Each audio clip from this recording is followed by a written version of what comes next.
Bienvenidos a MAD, Mentes Aliadas por el Diseño, el espacio para hablar de sostenibilidad, diseño y cualquier otra locura del mundo de la arquitectura y la construcción. No somos un podcast más, somos MAD, locos por la arquitectura.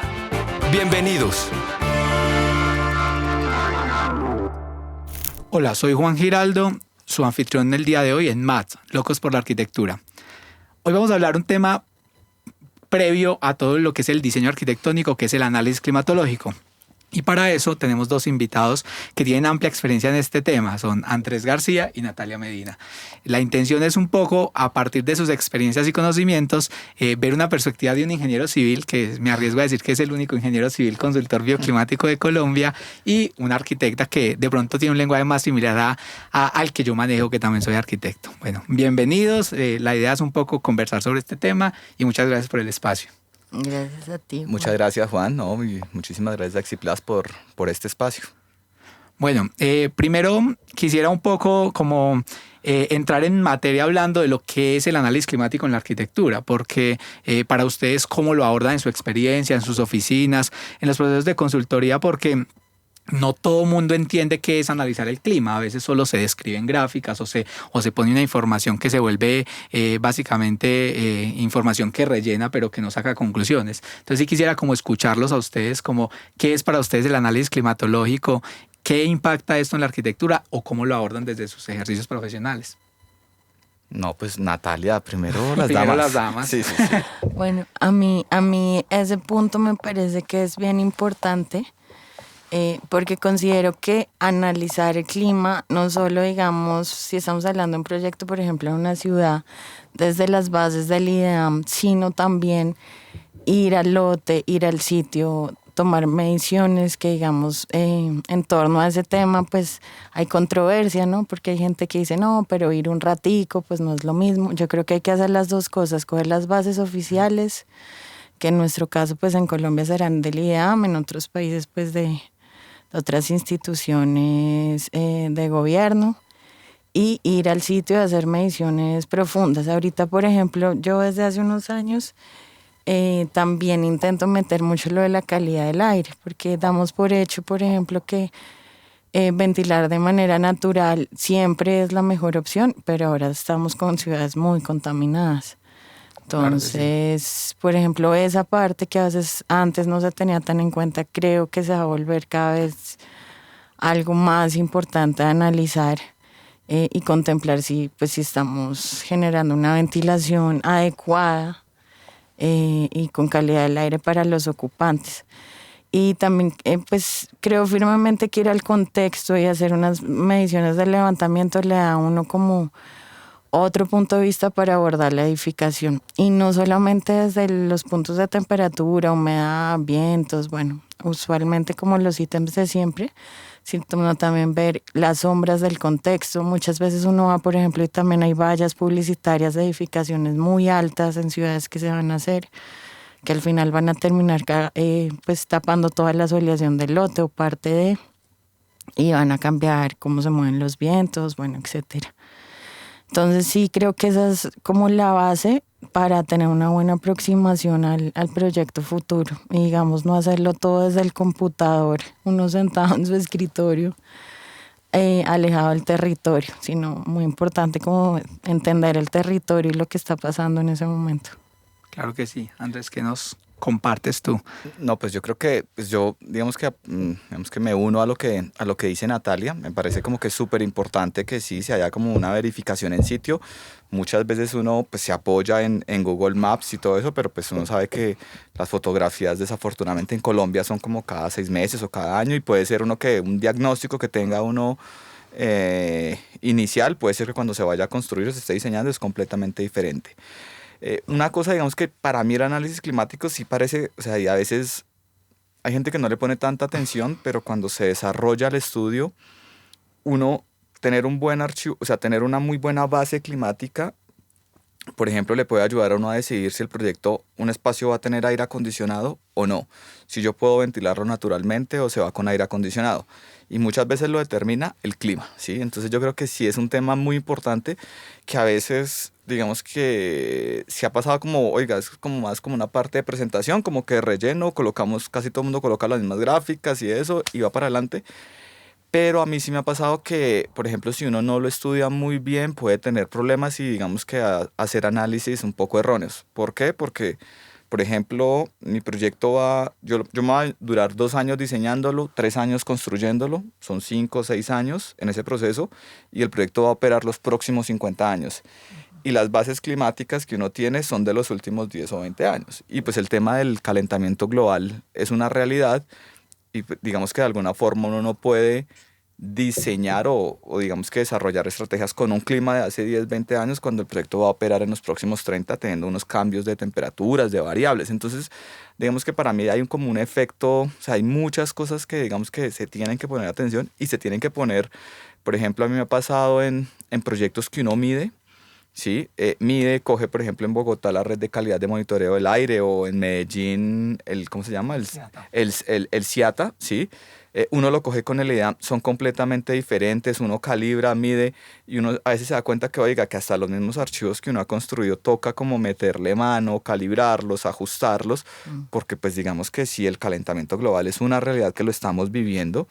Y digamos que, claro, yo espero que mi proyecto funcione a 10, 20, 30 años. Posiblemente que yo no voy a sobredimensionar una solución para que, oiga, en el año 2060 cumpla, pero sí como que por lo menos tenerlo en cuenta. Y yo creo que sí es un tema que desafortunadamente todo el mundo pasa muy rápido, pero sí se debería tener como más, mejor dicho, como ser mucho más cuidadoso, creo yo. Súper. Aquí abrieron dos caminos muy interesantes. Uno, Natalia, cuando nos comentas el tema de la calidad del aire en la ciudad y hace clic con algo que quería como ponerle sobre la mesa, que es el bienestar de los usuarios, porque al final hacemos edificios para la gente. Pasamos 90% de nuestras vidas metidos en edificios, entonces cómo desde la arquitectura podemos aportar a ese granito de arena a hacer edificios un poco más saludables. Entonces, ¿qué relación podríamos encontrar entre ese análisis climático y la salud de los ocupantes? Más de la que ya mencionaste, que la calidad del aire exterior pues puede afectar negativamente si yo ventilo sin considerar cómo está el aire, pero ¿qué otras variables climáticas podemos empezar a ligar para el bienestar del usuario? Bienestar leyéndolo de una manera muy integral, no solo como tema térmico, sino el bienestar del usuario final. Pues ahí yo creo que hay un campo enorme ahorita de acción. Justo con Andrés últimamente hemos estado ligados en un par de proyectos en contraparte, pero los dos como buscando el bien común. Y a nosotros en la oficina nos han llegado muchos edificios enfermos. Gente que quiere demandar a las constructoras por problemas de asma, problemas respiratorios, problemas que no pueden arrendar los apartamentos o vivir. Y también problemas de oficinas, incluso ahorita hace poco me llegó una caja de compensación donde nadie se aguanta el calor en un clima frío. Entonces, sí creo que muchas veces se deja de lado este tema climático de renovación de aire que es tan importante, incluso después de pandemia. A mí me impacta mucho porque creo que si algo nos quedó de pandemia globalmente es la renovación de aire y la lava de manos, que antes uno no se lava las manos tampoco tanto. Y pues hay gente que todavía como que lo evade, lo evita, no lo entiende, le parece no, pero ahí hay una ventana de 10 metros.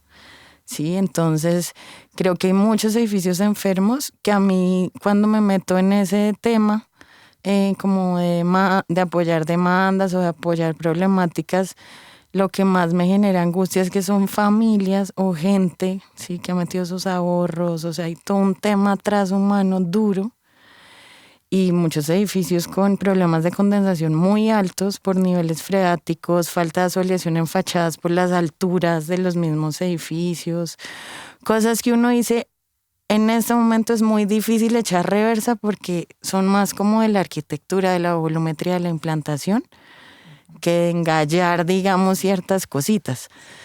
Entonces yo creo que si uno hiciera así sea un estudio muy básico al inicio de los proyectos y eso realmente se reglamentara bajo el bienestar de los usuarios, ¿sí? Más que la moda de sostenibilidad un poco, sino pensando en el usuario, se podrían tener unos impactos muy grandes de optimización de iluminación natural, optimización de renovación de aire, cuidado con las condensaciones en los lugares y los problemas de humedad que generan los problemas respiratorios. Bueno, un poco de eso creo. Yo antes de darle la palabra a Andrés quiero como comentar el tema del síndrome del edificio enfermo, que ya en par de episodios anteriores se ha comentado, y creo que vamos a destinar un capítulo completo a hablar de síndrome del edificio enfermo para que nuestros oyentes tengan claridad de lo que es el concepto, de cómo un edificio puede generar impactos negativos y positivos en sus ocupantes. Entonces quizá estén invitados a ese episodio también, porque creo que es un debate bien interesante y quizás se amplía más de un solo capítulo. Bueno, Andrés, ¿tú qué opinas de este tema del bienestar? Pues del bienestar, digamos que desde el tema de calidad del aire, sí, digamos que hay como dos, para mí hay como dos escalas, la calidad del aire al interior y la calidad del aire externa. Por ejemplo, a mí me pasó en un proyecto de oficinas en Bogotá que el cliente pensaba de alguna forma que si cogía el aire de la calle, digamos que era un aire sucio, ¿sí? Entonces más bien colocaron fue un sistema mecánico, sellaron las ventanas, colocaron unos filtros, y digamos que el sistema de alguna forma genera mucho ruido, ¿sí? Entonces la gente lo que hace es que no prende el sistema de ventilación mecánica. Y el edificio quedó sellado con un sistema de ventilación mecánica. Nosotros hicimos unas mediciones y la calidad, digamos que las concentraciones de CO2 en ppm se encontraban sobre los 1800, casi 2000 ppm. ¿Sí? Al exterior Bogotá está, mejor dicho, el peor día puede llegar a 650 ppm, ¿sí? Entonces uno dice a veces, oiga, sí, la calidad del aire en Bogotá es mala, ¿sí? Bueno, en algunas zonas, porque en algunas zonas es buena, digamos que de pronto hacia las zonas de las fábricas puede llegar a ser mala, pero es peor no hacer nada. O sea, yo muchas veces le decía al cliente, es que, vea, si usted hubiera abierto las ventanas, pues sí, puede ser que la calidad del aire no sea la óptima, pero es mejor que la que está teniendo actualmente, no haciendo, sellándose y no haciendo absolutamente nada.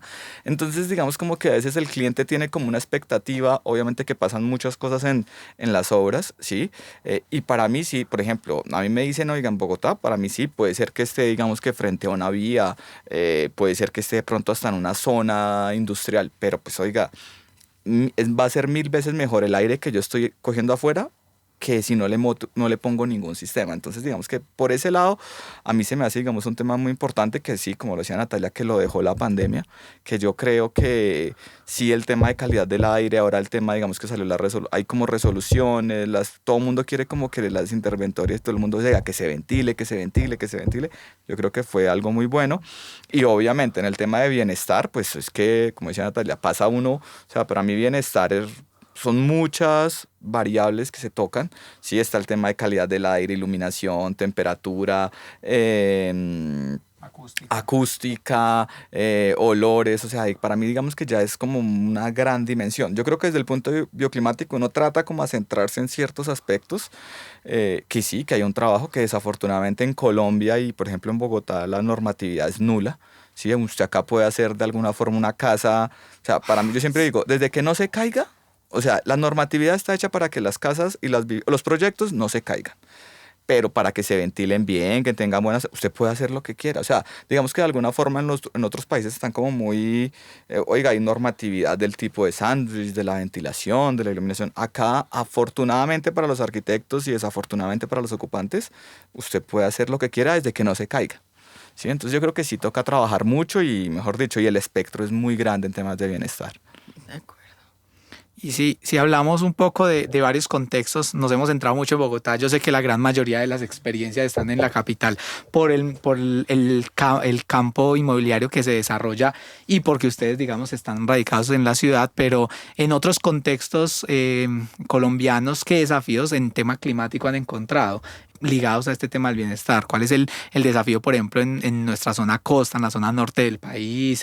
Si el desafío en Medellín es muy similar al de Bogotá, o cómo han encontrado esos análisis climáticos que los llevan a generar como no sé, unas premisas de diseño quizá diferentes o con un foco en aspectos más importantes que en otros.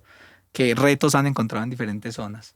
¿O los retos se mantienen muy similares? Por ejemplo, yo un reto que he encontrado en Medellín es el tema de calidad del aire. Digamos que desafortunadamente, digamos que casi que cada administración, por ejemplo en Bogotá está la red de monitoreo de calidad del aire.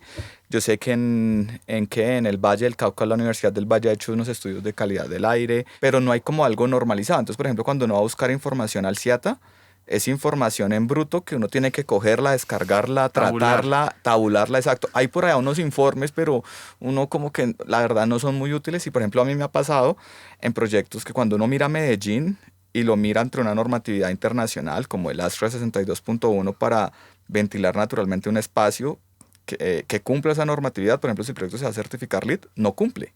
O sea, a mí un tema que yo decía, bueno, ¿hasta qué punto, por ejemplo, y lo viví en varios proyectos, lo hemos vivido, oiga, un proyecto que se va a certificar LEED en Medellín no puede ventilarse, no puede coger la ventilación para ventilarse de forma natural. Entonces uno dice, oiga, ¿será que sí está bien o más bien es solamente en algunas épocas del año? Además, pues por la condición geográfica de Medellín, que yo siempre he dicho parece como una olleta, eso tiene unas condiciones microclimáticas diferentes, pero por ejemplo, eso es un reto súper importante. Y los otros retos, yo creo que por ejemplo para mí en otras latitudes es que no hay información, ¿sí? Hay veces que uno, no sé, a mí me ha pasado una bodega o un campamento en una zona que la estación meteorológica está a 30, 40 kilómetros con unas diferencias de altura de 300, o sea, nada que ver, ¿sí? No tiene nada que ver una cosa con la otra, pero pues digamos que para mí creo que es así, es como la falta de información que se tiene actualmente. Afortunadamente hay softwares que suplen eso, pero sí, digamos que puede ser un tema complejo en otras latitudes diferentes a Bogotá, porque sí, el contexto de Bogotá y, digamos, yo creo que Bogotá, Medellín, están como un poco más arriba y el resto sí uno puede llegar a tener más problemas. Perfecto. Natalia. Sí, un poco también lo que dice Andrés. Bueno, nuestra topografía en Colombia además hace que uno pueda tener una estación meteorológica a 300 metros o a 1000 metros, pero no sé, con un piso térmico totalmente distinto. Incluso me acuerdo una vez que fui al IDEAM y hablé con el tipo que manejaba las bases climáticas, eso duré una semana ya haciéndolo hoy. Y cuando llegué, entonces él me mostraba, es que mire, este no lo robaron, este año no se tomó, Entonces cuando yo entré como a entender también esas bases climáticas, pues es que hay muy poca información, digamos, oficial que se pueda tabular. Entonces, eso que dice Andrés es totalmente verídico. Y por el otro lado, por ejemplo, nosotros en la oficina muchas veces, pues nos hemos dado la pela de llegar a pueblitos y a sitios apartados a hacer las mediciones. Y llegamos, ¿te acuerdas una vez que te conté que me sacaron a machete un lote? O sea, hemos tenido unas historias. Es muy difícil llegar y en muchos sitios pues todavía hay mucha violencia, desconocimiento, etcétera. Entonces, pues si uno quiere hacer bien el trabajo se tiene que poner la camiseta con toda bus, flota, chalupa para llegar, o coger la base climática y hacer el ajuste por altitud, que no siempre es el más, Sí, porque hay digamos, muchas en variables. vientos, porque temperatura de pronto uno medio la saca de humedad, pero en vientos está el mapa del creo que todos lo conocemos, del IAM con los vectores. Pues volamos nosotros tres, pero pues el vector hace así, cruza casi que la mitad del departamento. Entonces uno no tiene la certeza realmente, por ejemplo, cuáles son las direcciones de vientos, bueno, cosas así. Y hay otro tema, por ejemplo, yo tuve un reto cuando lo del huracán en Providencia. Sí. A mí me contrató una consultoría que iba a hacer diseño y construcción, pero todo tenía que ser antiterremoto. Y por ejemplo en Providencia se acogieron a las normativas gringas. Entonces todo eso era sellado, full aire acondicionado. Y uno dice, bueno, todo el viento, sí. Ahí, por ejemplo, yo encontré una problemática grande porque además si uno va a Providencia es una arquitectura muy caribeña. Claro. Y todo lo que se estaba proponiendo desde gobierno, pues era con normativa antisísmica y era otro concepto totalmente diferente que al final estaba desligado del clima. Entonces, bueno, ahí creo que hay mucho para hablar porque yo doy clases en Chocó también a los estudiantes de arquitectura. Me acuerdo que me tocaba ir los fines de semana y ellos, por ejemplo, no tenían tampoco la claridad de la importancia de tener ventanas. Yo también lo veo a veces en mis estudiantes que dicen, no, pero eso es un cuarto y la ventana, ¿no? Entonces, también hay zonas del país que siento que uno puede tener una habitación sin ventanas o cosas así, esa es otra problemática, como los conceptos de habitabilidad que se tienen en ciertas regiones, sí, que de pronto no son los idóneos desde nuestro punto de vista académico, por lo menos, ¿no? Claro, yo creo que ahí puede ser algo muy interesante y está muy ligado con lo que este podcast busca, porque si bien vamos a hablar entre profesionales, para algunos profesionales queremos que también los oyentes sean personas, clientes finales o usuarios finales que al final entiendan por qué es importante una ventana en una habitación, porque esa conexión con el exterior, la iluminación, la ventilación, porque si bien ese tema cultural está, muchas veces ha surgido de la necesidad de sobrevivir en muchas condiciones, digamos, sociales complicadas que el país tiene. Entonces creo que hay un camino muy interesante a recorrer en los diferentes capítulos y podríamos ampliar algunos de estos conceptos. Yo quisiera como ampliar un tema que han mencionado ambos de si bien hay datos meteorológicos en IDEAM, CIATA, la red de monitoreo de calidad de aire, en fin, también hacemos mediciones en sitio, pues cada uno tiene como sus estrategias y sus métodos, pero me parecería muy interesante contarle a los oyentes desde su perspectiva y su experiencia cómo pueden hacerse o cuáles son los fenómenos más fáciles de medir, cuáles metodologías pueden usarse, tratando de traducir el lenguaje técnico a algo más coloquial para ver que entiendan que uno puede analizar su casa, por ejemplo, o su bodega o el espacio en el que esté habitando, pero de una manera, digamos, para dummies, por decirlo de alguna manera. ¿Qué fenómenos se miden? ¿Qué consecuencias puede traer de manera rápida? Como para que se hagan la idea de todo el abanico de posibilidades que hay, y seguramente ampliaremos en algunos capítulos.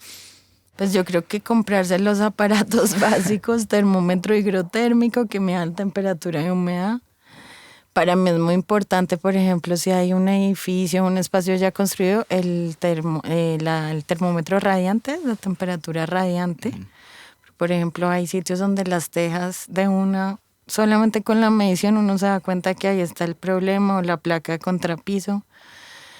El anemómetro, el de vientos, para ver si hay renovación de aire o no. Ahí hay anemómetros de todas las gamas, los que casi no cogen metros sobre segundos, los que cogen metros sobre segundos muy bajitos. Para mí, por ejemplo, me parece súper importante medir no solamente durante el día, sino durante la noche y la madrugada, que es cuando se generan pues esos deltas térmicos. Uno se da cuenta como es que esta edificación pasa de, no sé, 38 grados centígrados y baja a 8, o sea, uno se da cuenta que hay una inercia térmica que no está funcionando bien. Entonces me parece que es importante no ir como después de almuerzo a hacer una medición, sino quedarse su tiempo ahí o dejar unos aparatos midiendo un buen tiempo. Se me debe estar pasando el luxómetro, para ver qué tantos lux hay, aunque ese es como también muy intuitivo, ¿no? Uno se da cuenta qué espacios hay oscuros, no se necesita un luxómetro, pero si uno quiere ser más puntual también.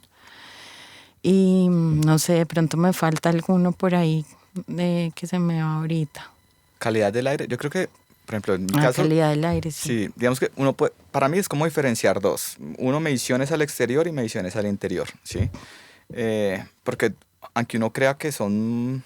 digamos que sea la misma variable, la forma y el equipo de medirse y, mejor dicho, es completamente diferente, ¿sí? Y bueno, y entender que todo esto está normalizado, o sea, no, eso, digamos que hay unas normas, hay unas ISO que están como muy bien parametrizadas de cómo se mide la frecuencia, o sea, eso ya está como muy bien establecido. Entonces, digamos que si alguien quisiera hacer una medición, eso ya está. Pero sí entender muy bien que uno puede medir condiciones al exterior, condiciones al interior, que siempre hay un tema de curado de esa información. Yo siempre, muchas veces hago énfasis en que cuando uno coge la información hay que revisarla porque, no sé, al equipo alguien le puso la mano, lo cogió, se fue la luz y puede pasar. Y hay veces, digamos que eso es lo que hace, por ejemplo, el IDEAM. El IDEAM lo que hace es que alguien coge, 4 veces marca el dato, le llega a las personas del IDEAM y ellos que pueden es a curar como toda esa información y ahí sí la publican, ¿sí? Entonces yo creo que eso es muy importante y digamos que la ventaja es que desde el punto de vista bioclimático, climático, térmico, como lo quiera llamar uno, cualquier variable se puede medir al interior. Sí, o sea, usted puede medir desde la calidad del aire, la temperatura de una pared, la humedad relativa, la velocidad del aire, la iluminación, todo lo que, digamos, las condiciones que uno tiene al interior, las puede medir y hasta puede saber si esa medición está buena, está mala, hay rangos, digamos que eso todo está ya casi normalizado, o sea, uno puede establecer, oiga, yo estoy bien, estoy mal, porque es que una cosa yo siento que es la percepción del ambiente y otra cosa es cuando uno ya con el dato, por ejemplo, ¿a quién no le ha pasado que, oiga, no, es que llegó un cliente que las personas de la oficina dicen que eso es muy caliente? ¿Pero qué es muy caliente? 21, 24, 25, ¿dónde está el proyecto? O sea, son muchas condiciones que se pueden analizar y una cosa que yo sí rescato es, y que creo que lo comentaba Natalia, es los ejercicios tienen que hacerse dinámicos, ¿sí? O sea, en el tiempo. Ir un momento, tomar una medida, pues eso le dice a usted, es esa medida en ese momento dado, ¿sí? Oiga, a las 2 de la tarde o a las 3. Para mí, mi recomendación siempre es entender que un elemento se comporta de forma dinámica en la mañana, en la tarde y en la noche, y es ver cómo va evolucionando la variable que uno va midiendo en diferentes momentos del día. Por ejemplo, yo siempre recomiendo que las mediciones como mínimo sean una semana, porque cuando hacen mediciones muy pequeñas, a veces como que, no sé, ¿será que era un día lluvioso, era un día nublado, soleado? ¿Sí? Y pues digamos que para mí sí eso es como un consejo que yo digo, oiga, cualquier variable se puede medir y mídanla de forma continua. ¿Sí? Una cosa que dice Andrés ahorita que a mí he descubierto que es muy importante cuando ya hay edificios existentes y hay ocupación de personas que se están quejando. He descubierto que es muy interesante hacer análisis cuantitativos, todo lo que estamos hablando acá de números tal, y cualitativos. Nosotros hacemos encuestas y es impresionante la gama de respuestas que salen. O sea, desde esto es helado a esto es hirviendo, mismo espacio, mismo escritorio, mismos personajes. Entonces, sí es muy importante ver la percepción siempre de la gente versus lo que realmente eran las mediciones para entender el camino y pues cuál es como la problemática real del sitio, porque creo que a veces uno como técnico se va solo a lo cuanti y creo que lo cualitativo también al final bota datos cuando se tabula. Pues no 3 gatos, digamos, que estén, sino, no sé, hacer unas mediciones de 20, 40, 100 personas. Claro, eso va a nutrir el análisis. Un poco para ir cerrando, la idea que más me queda resonando en este momento es hay que abrir episodios para cada uno de estos fenómenos. Tenemos que dedicarnos un día a hablar de viento, sí, un día de luz, porque creo que nos dan ganas de hablar y hablar más y bueno, el tiempo se nos va acabando lentamente. Yo básicamente les agradezco el espacio, que hayan venido a compartir su conocimiento y su experiencia acá con nosotros y con los oyentes y de alguna manera poder ampliar y abrirles el espacio para que en otra ocasión podamos ampliar cada uno de estos conceptos que hoy fue medio abrebocas porque el clima es una variable demasiado grande, toca que empezar a desglosarlo y bueno, gracias por estar aquí y esperamos poder conversar nuevamente en otro espacio. No, gracias a ustedes y a Exiplast. Sí. Si quieren algún mensaje para los oyentes, ¿dónde los pueden encontrar para que conozcan sus proyectos y de pronto los contacten para algún análisis o medición o demás? Pueden con todo gusto dar acá la información, que los puedan ubicar. Listo, gracias. No, pues sigue Natalia. Y igual también muchísimas gracias Juan y muchísimas gracias a Exiplast y a todo el equipo de Exiplast pues por esta invitación y por abrir estos espacios que yo creo que son como muy cerrados desde el punto de vista académico o profesional y yo creo que eso es una muy buena oportunidad de abrirlo, de masificarlo, de tratar a que el público entienda qué se hace a veces y qué se puede llegar a hacer con una edificación, sea en diseño, en construcción o en operación. Sí, de acuerdo, y como sembrar la semilla también del interés por ese tipo de conocimiento, ¿no? Que no se quede como en lo más básico, sino entender que si se evade también pueden haber unas problemáticas después a futuro importantes. Bueno, a mí me pueden encontrar, yo tengo una página web que es www.efectohabitar.com. Ahí están mis datos, mis correos, bueno, todo el combo y los proyectos que hemos hecho. Listo, ¿no? Y Andrés García lo pueden encontrar también en www.andresgarcia, como suena, biodebioclimática.com. Ahí están creo que le estamos reestructurando la página, está un poco viejita, pero pues digamos que ahí están los datos de contacto, el correo y pues cualquier cosa estamos aquí atentos a pues poder ayudar y poder colaborar en cualquier tipo de proyectos. Bueno, perfecto, muchas gracias. No, gracias Juan. Gracias por escucharnos. Recuerden que MAD está disponible a través de Spotify como MAD, Locos por la Arquitectura, o directamente en nuestro portal www.madlocosporlaarquitectura.com.